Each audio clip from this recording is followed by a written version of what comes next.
if someone you work with has a disability that you do not, how can you address the impact of their actions on your ability to do your job while still being sensitive to their disability?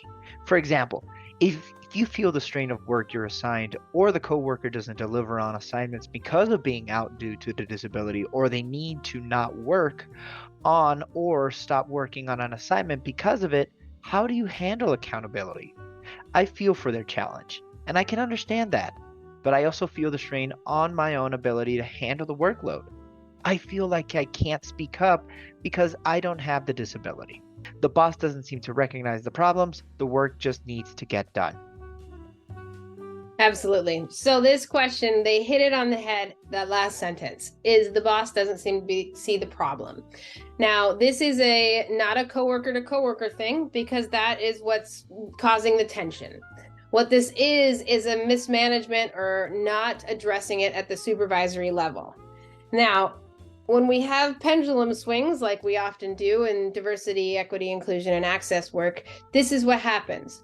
So because of the Americans with Disabilities Act, the ADA, many managers and supervisors are afraid that they're going to be sued if they penalize or talk to a person with a disability about their performance. This is wrong. People with disabilities need to be held to the same standards as anyone else, but managers and supervisors are often scared to do so. So this needs to be addressed in a performance review.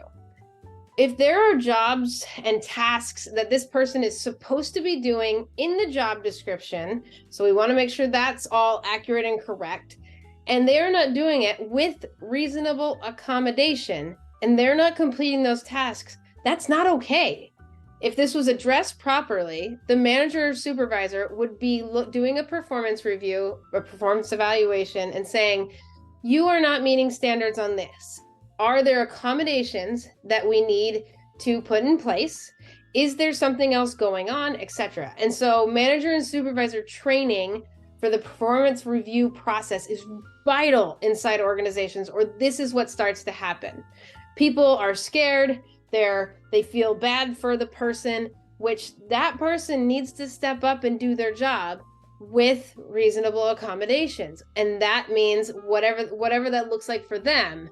But if it's just passed along and nobody's addressing it, that's a problem. And so it's not up to the coworker. The coworker should be going to the manager and saying, I understand this person has a disability and they've been out because of that disability.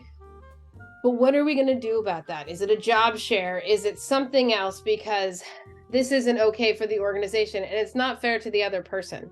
And so they are absolutely right for feeling overwhelmed and not wanting to address it at the same time, because it's not their job. That's a manager or supervisor job. So if you're having these problems inside your organization, give me a call.